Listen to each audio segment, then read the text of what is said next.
नमस्कार, 20 मिनट 20 खबर में आप सभी का बहुत बहुत स्वागत है। मैं हूं आप सबके साथ ऋषिका। अगले 20 मिनट में हम आपको 20 अहम खबरों से रूबरू कराने वाले हैं। तो चलिए शुरू करते हैं 20 मिनट में 20 खबरों का सिलसिला। दरभंगा से एक वीडियो सोशल मीडिया पर बहुत तेजी से वायरल हो रहा है। वायरल वीडियो में एक युवक हाथ में पिस्टल लेकर धमकी देता दिखाई दे रहा है। युवक हाल ही में जेल से आने की बात कहते हुए धमकी देता हुआ दिखाई दे रहा है। वीडियो विश्वविद्यालय थाना क्षेत्र के बेला के पास का बताया जा रहा है। देख सकते हैं कैसे युवक गन लोड करता है और पास ही खड़े दूसरे युवक को धमकाने लगता है, साथ ही बहस भी करता है। वायरल वीडियो की बातचीत से पता चल रहा है कि नगर निगम चुनाव होने वाला है, जिसको लेकर चुनाव से पहले धमकी और हथियार का जोर दिखाया जा रहा है। बताया जा रहा है कि वार्ड नंबर 3 से मनकी देवी वार्ड पार्षद की उम्मीदवार हैं, उनके ही दोनों बेटे को धमकी दी जा रही है। हालांकि न्यूज 18 इस पूरे वीडियो की पुष्टि नहीं करता। वहीं वीडियो सामने आने के बाद पुलिस मामले की जांच में जुट गई है, साथ ही जल्द ही आरोपियों की गिरफ्तारी करने की बात कह रही है।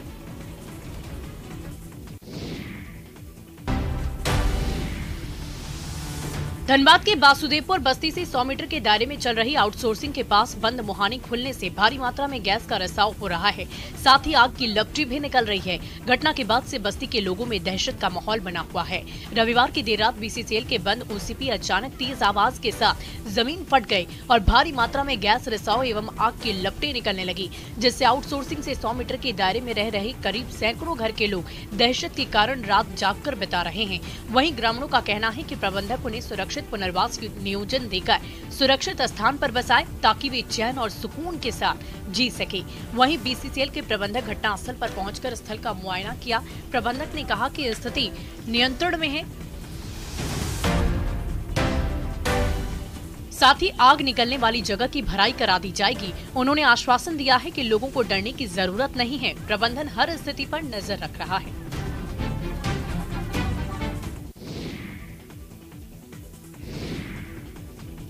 हॉस्पिटल यानी मरीजों के इलाज की जगह है, लेकिन अगर हॉस्पिटल खुद ही बीमार हो तो हम मरीजों का इलाज कैसे हो पाएगा।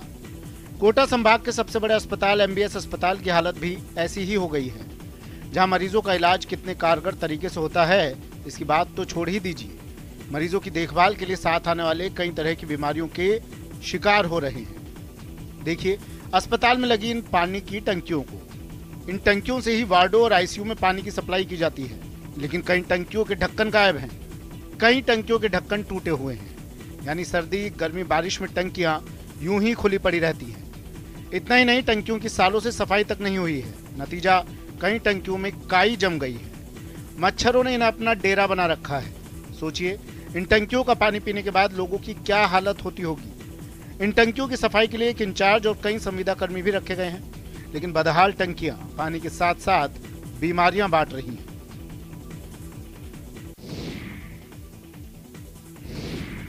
भारत जोड़ो यात्रा के दौरान कांग्रेस नेता राहुल गांधी के कई अंदाज देखने को मिले। अलवर में भी यात्रा के दौरान राहुल गांधी बच्चों से मिले और उन्हें सुरक्षा के गुर सिखाए। दरअसल ताइक्वांडो सीख रहे बच्चों का एक समूह इस यात्रा से जुड़ा। इस दौरान बच्चों ने अपनी कला का प्रदर्शन किया। राहुल गांधी ने इन बच्चों का हौसला बढ़ाया और उन्हें कई स्टेप भी सिखाए। राहुल गांधी ने बच्चों से आत्मीयता के साथ बात की और उन्हें उत्साहित किया। उन्होंने बच्चों से मार्शल आर्ट के बारे में भी जानकारी ली। ये सभी बच्चे रानी लक्ष्मीबाई मार्शल आर्ट्स एकेडमी में ताइक्वांडो की ट्रेनिंग लेते हैं। राहुल गांधी से मिलकर और उनसे टिप्स लेकर बच्चे बड़े ही खुश नजर आए। बच्चों ने कहा कि वो राहुल गांधी से मिलने के लिए सुबह 5 बजे से ही खड़े थे। बच्चों ने कहा कि उन्हें उम्मीद नहीं थी कि राहुल गांधी इस तरह से उनसे मिलेंगे, लेकिन वो जिस तरह से मिले और बात की, उससे हम लोग बहुत ही खुश हैं। आज हम राहुल गांधी जी से मिले थे। उन्होंने हमको अप्रिशिएट किया था। हमसे पहले हमको बोला था कि सेल्फ डिफेंस दिखाइए, हमने दिखाया और उन्होंने हमको एक सेल्फ डिफेंस हमारे साथ भी किया था। हमें लगा नहीं था कि हम उनसे मिल पाएंगे। हम सुबह से इधर उनका वेट कर रहे थे, कब सर आएंगे कब नहीं आएंगे। साल 2022 जाने वाला है और लोग 2023 के स्वागत की तैयारियों में जुट गए हैं। राजधानी जयपुर में भी लोग अभी से ही न्यू ईयर सेलिब्रेशन की तैयारी करने लगे हैं। ऐतिहासिक इमारतों के दीदार के लिए सैलानियों की भारी भीड़ उमड़ने लगी है।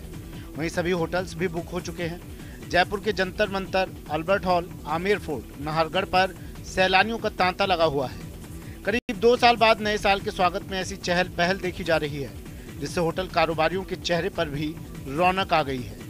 न्यू ईयर सेलिब्रेशन में कोई कसर न रह जाए, इसे लेकर होटल कारोबारियों ने कई खास इंतजाम किए हैं।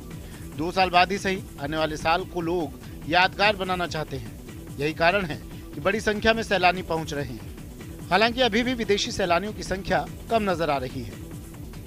जयपुर में जंतर मंतर टूरिस्ट के बारे में दिन प्रतिदिन जो सर्दी का मौसम है, इसमें टूरिस्ट सीजन चालू होता है और हम देख रहे हैं कि प्रतिदिन टूरिस्टों की संख्या में बढ़ोतरी हो रही है। विदेशी पर्यटकों में अभी पहले जैसी बढ़ोतरी नहीं देखी गई है। सर्दियों का असर अब जयपुर के नाहरगढ़ बायोलॉजिकल पार्क में भी देखा जा रहा है। पार्क में टाइगर से लेकर लॉयन और भालू से लेकर हिरणों का जायका बदल गया है। ये जायजा सर्दी में हुए इजाफे के बाद बदला गया है। वन्य जीवों को सर्दी से बचाने के लिए हीटर से लेकर पर्दों के खास इंतजाम किए गए हैं। सर्दी को देखते हुए वन्य जीवों को सुबह धूप निकलने के बाद ही खुले पिंजरे में छोड़ा जा रहा है और शाम को धूप ढलने से पहले ही उन्हें पर्दों से कवर किए गए पिंजरे में अंदर ले लिया जाता है। इसके साथ ही वन्य जीवों के लिए रूम हीटर से लेकर ब्लोअर का इंतजाम किया गया है। खान पान में बदलाव कर भी वन्य जीवों को सर्दी से बचाया जा रहा है। शेर, पैंथर और बाघों को खाने के साथ 2 अंडे, उबले हुए चिकन के साथ साथ मटन और चिकन का गर्मा गर्म सूप भी दिया जा रहा है। वहीं भालुओं को गर्म दूध के साथ मेवा, खजूर, उबले अंडे और शहद चटाकर सर्दी से सामना करने के लिए तैयार किया जा रहा है। काले हिरण, चिंकारा, चीतल, सांभर, चौसिंगा समेत सभी हिरणों की खुराक में गाजर और दालों को शामिल किया जाता है। यहाँ जानवरों को रूटीन में विटामिन और स्पेशल डाइट दी जाती है, लेकिन सर्दियों के लिए इसमें खास बदलाव किए जाते हैं। दिल्ली, एनसीआर समेत उत्तर भारत में कड़ाके की ठंड शुरू हो गई है। उत्तर भारत के कई राज्यों जम्मू कश्मीर, पंजाब, हरियाणा, दिल्ली, यूपी में घना कोहरा छाया हुआ है। कोहरे की वजह से सड़क, रेल, हवाई यातायात बुरी तरह से प्रभावित हुआ है। कई जगहों पर विजिबिलिटी 100 मीटर या उससे भी कम दर्ज की गई है। साथ ही तापमान में तेजी से गिरावट आई है। मंगलवार की सुबह कई शहरों में पारा 5 डिग्री के नीचे दर्ज किया गया। दिल्ली के इंदिरा गांधी अंतर्राष्ट्रीय हवाई अड्डा मंगलवार सुबह कोहरे की मोटी परत से ढका रहा। वहीं मौसम विज्ञान विभाग के अनुसार सुबह 5:30 बजे दिल्ली के सफदरजंग इलाके में विजिबिलिटी 50 मीटर दर्ज की गई। सैटेलाइट तस्वीरों में पंजाब, हरियाणा, चंडीगढ़, दिल्ली, उत्तरी राजस्थान और उत्तर प्रदेश में घना से लेकर बहुत घना कोहरा देखा गया। राष्ट्रीय राजधानी में मंगलवार की सुबह सड़कों पर भी कोहरे की चादर छाई हुई दिखाई दी।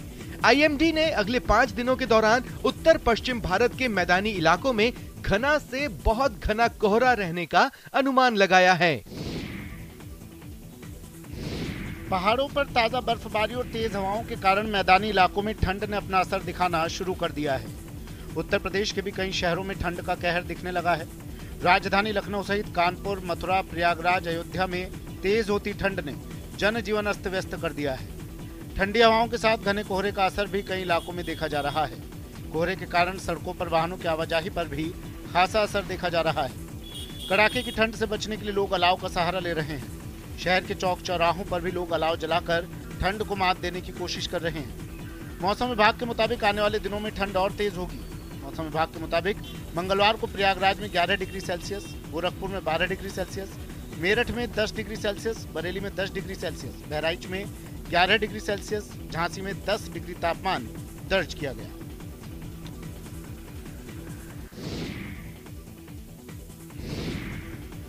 अब झुंझुनू आने वाले देशी और विदेशी सैलानी लेपर्ड और चिंकारा सफारी का आनंद ले सकेंगे।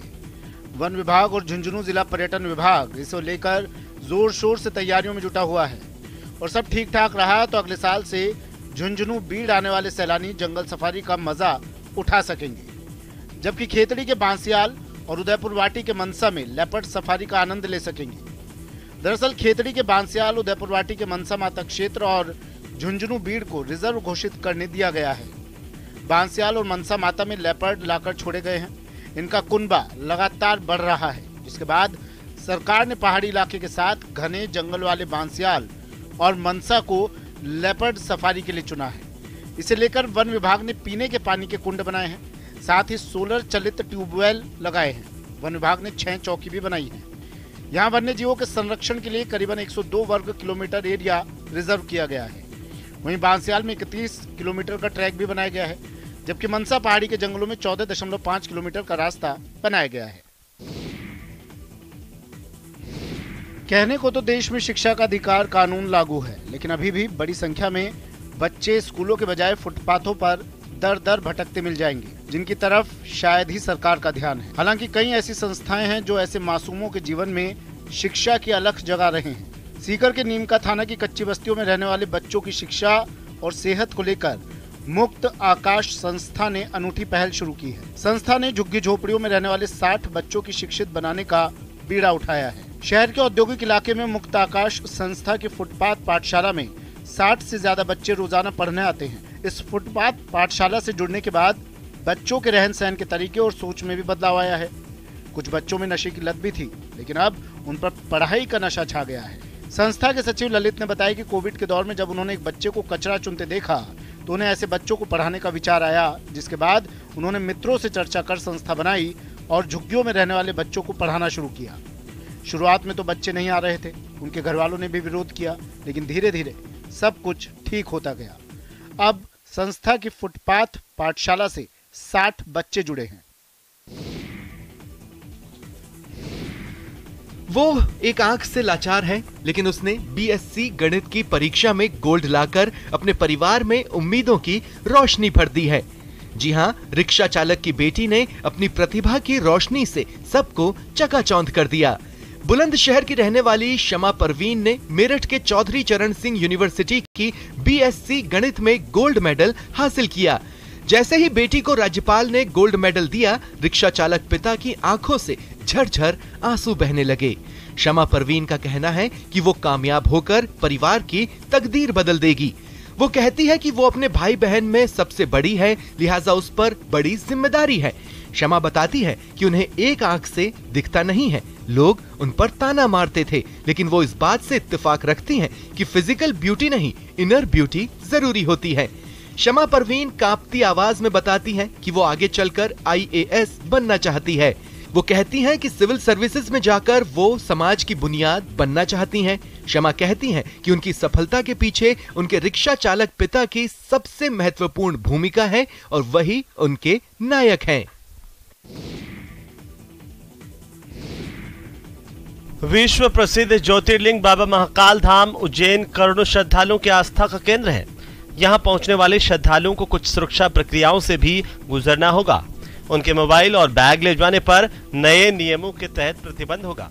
मंदिर परिसर में श्रद्धालुओं के बाद सुरक्षाकर्मी की ओर से रील्स बनाने और कई विवादित मामले होने के बाद मंदिर समिति ने इसे गंभीरता से लिया है। इसी के चलते अब मंदिर में मंगलवार से मोबाइल और बैग ले जाने पर पूरी तरह से प्रतिबंध लगा दिया गया है। उज्जैन के महाकाल मंदिर प्रशासक संदीप सोनी ने बताया कि 10,000 मोबाइल और बैग रखने के लिए 3 प्रवेश द्वारों पर व्यवस्थाएं की गई हैं, तो वहीं प्रवेश द्वार नंबर 4 और मानसरोवर द्वार से श्रद्धालुओं को डिजिटल प्रक्रिया से भी गुजरना होगा। उन्होंने कहा कि इस प्रक्रिया को बहुत आसान बनाया गया है और इससे श्रद्धालुओं को किसी प्रकार की परेशानी का सामना नहीं होगा।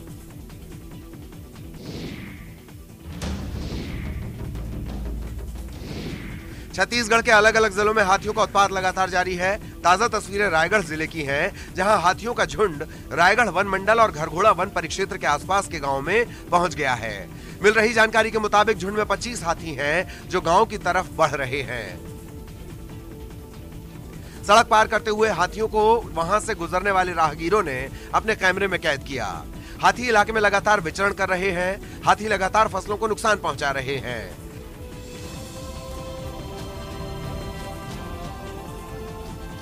इधर हाथियों के झुंड के धमकने की खबर के बाद किसान दहशत में हैं। किसानों की शिकायत है कि वन विभाग की टीम इलाके में निगरानी नहीं कर रही।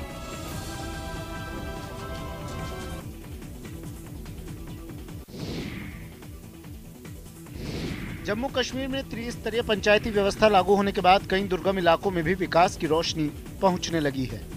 विकास कार्यों का ऐसा ही उदाहरण देखने को मिला उधमपुर जिले के घोरड़ी ब्लॉक में, जहां एक गांव चरखू में आजादी के 75 साल बाद सड़क बनने का सपना साकार होने जा रहा है।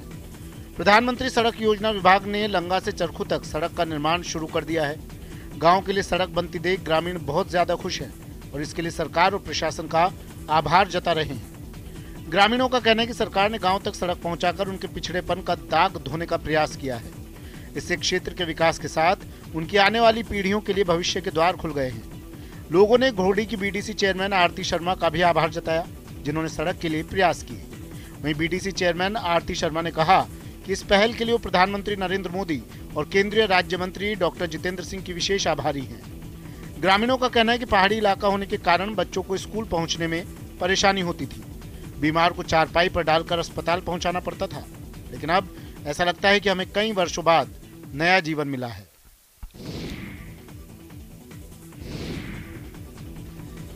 जम्मू कश्मीर के युवाओं को अग्निवीर भर्ती परीक्षा के लिए आईटीबीपी विशेष प्रशिक्षण दे रही है। प्रदेश के सीमावर्ती इलाकों में रहने वाले युवाओं को सेना में भर्ती के लिए आकर्षित करने के लिए ये विशेष ट्रेनिंग दी जा रही है, ताकि ये युवा सेना के जवान बनकर देश सेवा में जुट सकें और सीमाओं की रक्षा कर सकें। सांबा में भी आईटीबीपी की 47वीं बटालियन की ओर से ट्रेनिंग सेशन चलाया जा रहा है, जिसमें युवा भी बड़े उत्साह और जोश के साथ सेना का जवान बनने के लिए और प्रशिक्षण हासिल करने के लिए पहुंच रहे हैं। भारत पाकिस्तान सीमा के साथ लगने वाले क्षेत्रों में रहने वाले युवा आईटीबीपी के इस प्रशिक्षण का दिल से स्वागत कर रहे हैं। सांबा जिले में शुरू हुई इस ट्रेनिंग में 60 से 70 के करीब युवा शामिल हैं। ये प्रशिक्षण 60 दिनों तक चलेगा। इस दौरान युवाओं को शारीरिक प्रशिक्षण दिया जा रहा है। ये ट्रेनिंग पूरी तरह निःशुल्क रखी गई है।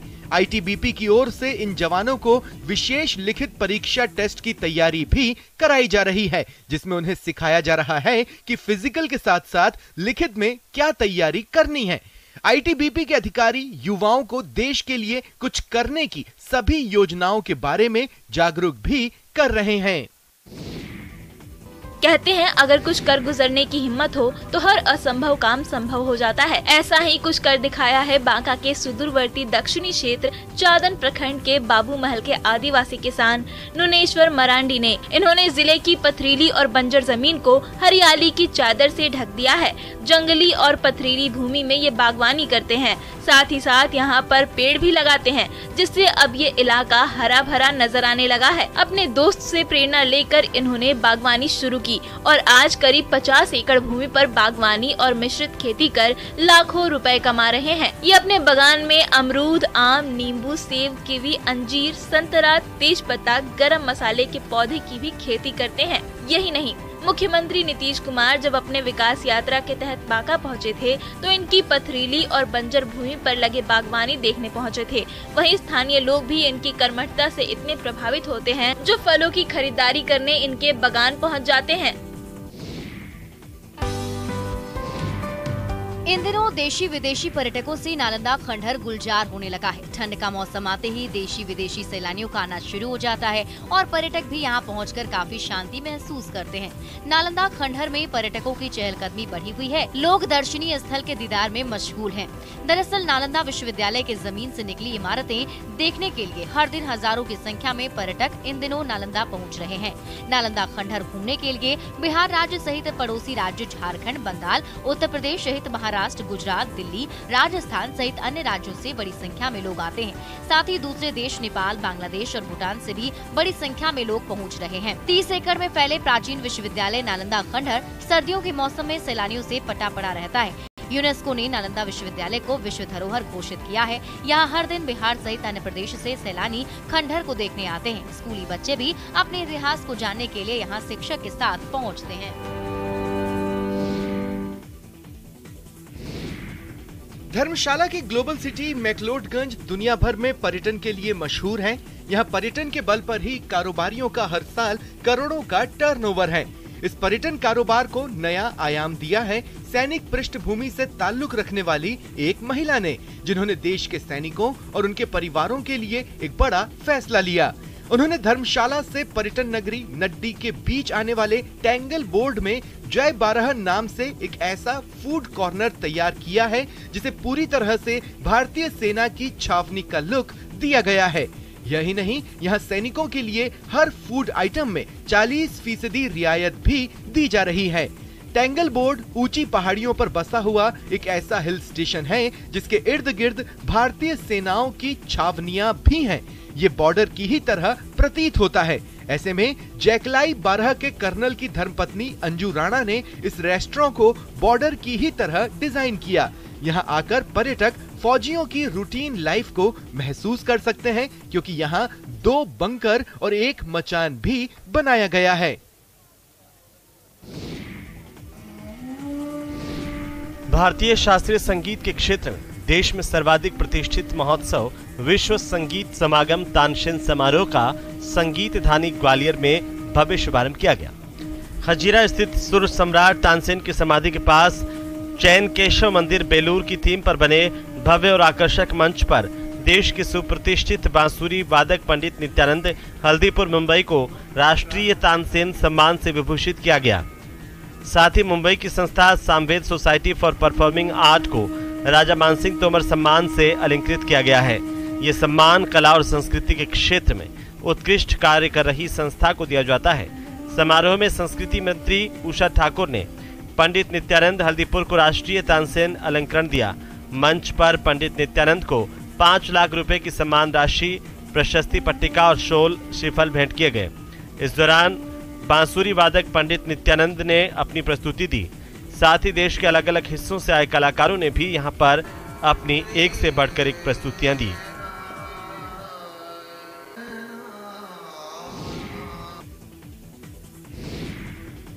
मणिपुर के तमेंगलोंग जिले में 3 दिवसीय ऑरेंज फेस्टिवल का रंगारंग समापन हुआ। समापन समारोह में मणिपुर के सीएम एन बीरेन सिंह भी शामिल हुए। 17 दिसंबर से शुरू हुआ ये महोत्सव जिले के कई स्थानों पर आयोजित किया गया। इस ऑरेंज फेस्टिवल में प्रदेश के 270 संतरा उत्पादकों ने हिस्सा लिया। हर एक उत्पादक को इस फेस्टिवल में कम से कम 1000 संतरे लाने थे। ऑरेंज फेस्टिवल प्रतियोगिता में तोसम सब डिवीजन के सिबिलोंग गांव के गेनिलियू को 2 लाख रुपए के नकद पुरस्कार के साथ प्रथम घोषित किया गया, जबकि सिबिलोंग गांव तोसेम सब डिवीजन के तमिलमिलू कामेई और तामेंगलोंग के चांगदाई गांव के गाई खमेई को दूसरा और तीसरा स्थान मिला। समापन समारोह के दौरान सीएम सिंह ने तमेंगलोंग जिले में कई विकास परियोजनाओं का उद्घाटन किया। इस मौके पर रंगारंग सांस्कृतिक कार्यक्रम का भी शानदार आयोजन किया गया, जिसमें कलाकारों ने अपनी कला का जादू बिखेरा।